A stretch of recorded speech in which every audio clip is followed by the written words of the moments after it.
All right, so for number 1, when factoring that, the first thing I notice is that there's nothing I can divide all 3 terms by. There's nothing I can divide the x squared, the 13x, and the 40 all by. However, this is an x squared, and then x, and then number kind of setup, which tells us that we can factor it by using that whole add to, multiply to method, which gives us an answer where we have 2 sets of parentheses. In both of them, we got x's in there. And so then we then say what adds to the negative 13 and multiplies to 40. Well, let's see here. 40, the thing that I think of first is 5 and 8. 5 plus 8 is 13, so that's very close. But instead of being a positive 5 and a positive 8, in order for us to add to a negative 13, we can make them both negative. Because a negative times a negative will still give us a positive 40 here. But the negative plus the negative gives us a negative. So then this is our factored form. So that's your answer for number 1. Number 2. I again start by looking to see is there anything I can divide out of every single term. And if I look at the 3 terms in this one, I see yes, there is something I can divide them all by. What can I divide 18, 24, and 6 all by? 6. Some might have been thinking 2 or 3 as well, but we always want to pull out the biggest one, and 6 is the biggest that we can divide out. So the first thing I do is I write down the 6 outside the parentheses, because I'm doing distributive property backwards in order to factor this, and I'm going to divide each of them by 6. So 18 divided by 6 gives me 3, so that's going to be a 3x to the 4th, because nothing's changing the x here. Minus stays a minus. 24 divided by 6 is 4, so that's going to be 4x cubed. Plus, we still got to have the plus there, then 6 divided by 6 is 1. It can be tempting to forget about that 1 being there, but we do still have to have it there. We divide every single term by whatever that number is, so we still got to have that plus 1. The whole idea here is that if I wanted to, I could multiply that 6 back into all 3 terms, and I would get what I started with as a way to check it. That's the whole point of this. All right, and then number 3. First thing I do again is I look to see what can I divide all of them by. And yes, there is something I can divide all 3 terms by. 2. So I'm going to do that. So I write the 2 outside the parentheses, and then I divide each of them inside by 2. 2x squared divided by 2 is 1x squared, or in other words, just x squared. Plus stays plus. 26 divided by 2 is 13, so that's going to be a 13x. Minus stays a minus. 60 divided by 2 is 30. All right, now we add a new little wrinkle. Notice what we have here inside the parentheses. Notice that's a quadratic. It's one of those that goes x squared, then x, then 30, just like number 1 did. Because of that, we can actually factor this one step further. That 2 that I factored out originally, it's still got to be factored out, so it's going to hang out up front. But I'm going to factor that quadratic into 2 sets of parentheses. And so I'm again going to say what adds to 13 and multiplies to a negative 30. And what do we get there? Negative 2 and a positive 15. Absolutely right. Because notice I need to multiply to a negative 30. Because I'm multiplying to a negative 30, that tells me right off the top that one of them has to be a negative and the other one has to be a positive.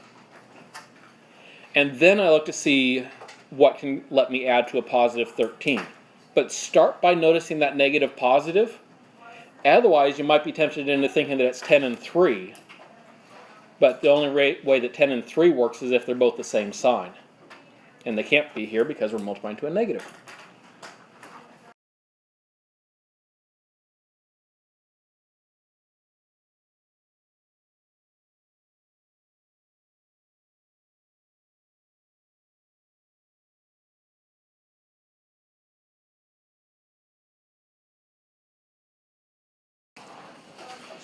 In order to start making this graph, I want to bring you back to where we started with, when we just did plain old y equals x squared. When we did that one, remember we made that table of values. What that 2 is doing is it's multiplying whatever x squared was by 2. Notice we do the squaring and then multiply by 2, not the other way around. So we can basically think of another table of values. So if I do 2 times x squared, then 0 times 2 gives us 0. 1 times 2 gives us 2. 4 times 2 gives us 8. And basically we're taking each of the values that we used to have for our y, however far we went up before, and we're multiplying that number by 2.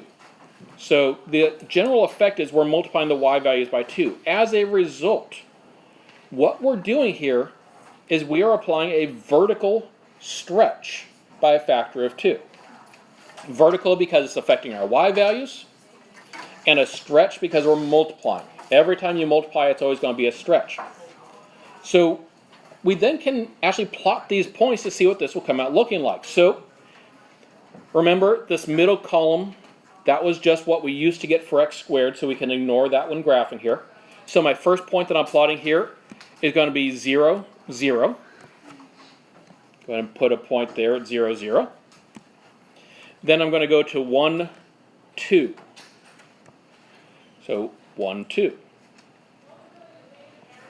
Notice I'm up twice as far from where I normally would have been. Normally I go over 1, up 1. In this case, I'm doubling how far I go up, so I'm going to go up 2 instead. All right, next up from my points. If x is 2, then y in this case is 8. So I'm going to go to the point 2, 8. And again, I'm up twice as far as I'd normally be, because normally I go 2, 4, and I'm doubling how far I go up, so instead of going up 4, I'm going up 8. After that, I go to 318, but I can't exactly fit that on my graphing grid, so I'm going to call that good for the moment, and jump over to the -1. So if x is -1, then y is 2. Hopefully this is actually familiar, because it's actually going to follow the same rules that plain old x squared did in terms of what the shape will look like. It's going to be a parabola, that U shape. And it's still going to be that nice, neat curve that's symmetrical on both sides. So this is what your final graph should come out looking like. Make sure you have a correct copy on your paper.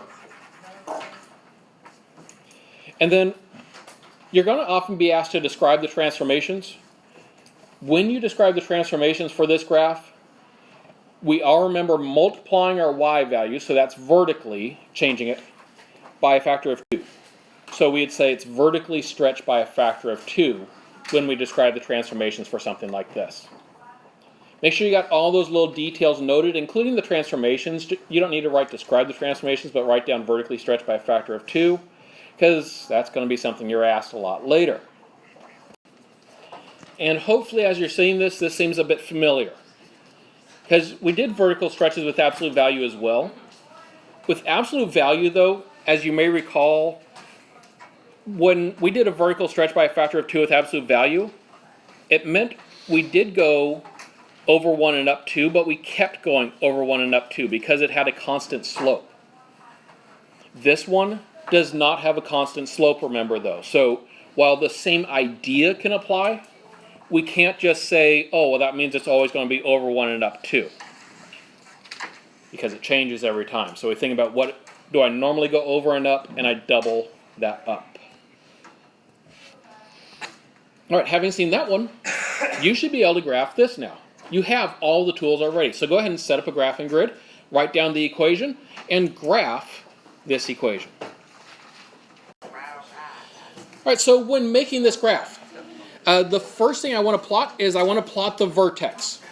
The vertex is determined by where it's moved to. So the x minus 4, that's going to move it right 4. The x minus 8 hanging on the end, that's going to go down 8. So the very first thing I do is I go right 4, down 8, put a point there. Notice a little detail here. The 4 did not get squared. The 4 did not get multiplied by the 3. The 4 that's inside the parentheses stays a 4. It means we go right 4. Nothing changes it. All right. The only thing the 3 is going to do is it's going to apply a vertical stretch. So it's going to mean that however far we normally go up, I'm going to go up 3 times that amount. So normally, for instance, I would go over 1 and up 1. But I don't want to do that in this case. I'm going to instead go over 1 and up 3. And since it's symmetrical on both sides, I'm going to go ahead and do that on both sides of it. And then I say, okay, normally when I go over 2, I go up 2 squared is 4. So normally I go over 2 and up 4. All right, so in this case, I'm going to still go over 2, but I'm going to go up 3 times 4, which is 12. So from my vertex, again, I always go from that vertex, the first point that I plotted, I count over 2 and then up 12. And again, I do that on both sides. If I was going to go over 3, normally I go up 9. I'd have to multiply that by 3, so that would give me 27. So over 3 up 27, that one's not really going to fit on my graphing grid. So I'm going to go ahead and call it good with those points there and draw on my graph. We're now going to take a look at this situation where we have a fraction multiplied by the x squared. So again, set up a set of axes and write this equation now with that set of axes. Y equals 1/2 times x squared. So I'm going to approach this one the same way that I would approach like that last one where we had a 3 out front. I'm going to start by plotting my vertex. Now notice there's no plus or minus in here, so there's no shifts. So that tells me that my first point is going to still be at 0, 0. So start by plotting a point there. No matter what we multiply by 0, it stays 0. So that 0, 0 point never moves when we multiply it by something. Now we start getting into the new trickiness dealing with this particular one. Normally, I would go over 1 and up 1. The 1/2 is, again, affecting it vertically. It's what we're multiplying our y value by. So instead of going over 1 and up 1, I'm going to go over 1 and up 1/2. And again, do that on both sides of the vertex. Why wouldn't it be? So the question does often come up, wait, why isn't it up 1 over 2 like it was with absolute value? Well, remember, it's a vertical compression. It's what we're multiplying the y by. The y value gets multiplied by 1/2, so whatever I normally go up, I'm going up half as much. Now, let's see what happens when we go over 2, because we're not going to go over 2 and up 1 here. You're going over 2. Normally, over 2 and up 4. Normally. So I'm going to go up half of 4. So I'm going to go over 2 and up 2.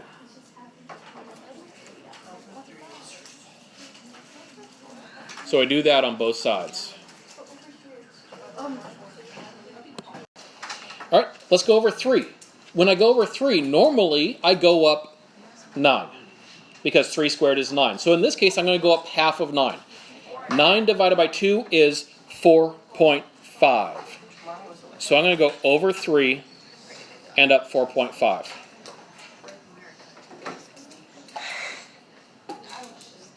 Now, normally when we've been graphing these, we've stopped at this point because that's all that could fit.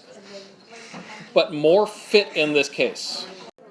So let's go ahead and go over 4. 4 squared is 16. What's 16 times 1/2? 8. So that means you go over 4 and up 8. Make sure you've plotted these accurately on your graph, because this is going to be something you can look back at as a reference later. Now, if I went over 5, I'd normally go up 25. 25 times 1/2 is 12.5. That's off my graphing grid, so these are all the points I'm going to be able to fit on here. So then go ahead and draw the curve in through those, and you're going to end up with a graph that looks like this. So first, make sure your graph is looking accurate, and then we'll talk about the transformations and how we would describe this multiplying by 1/2.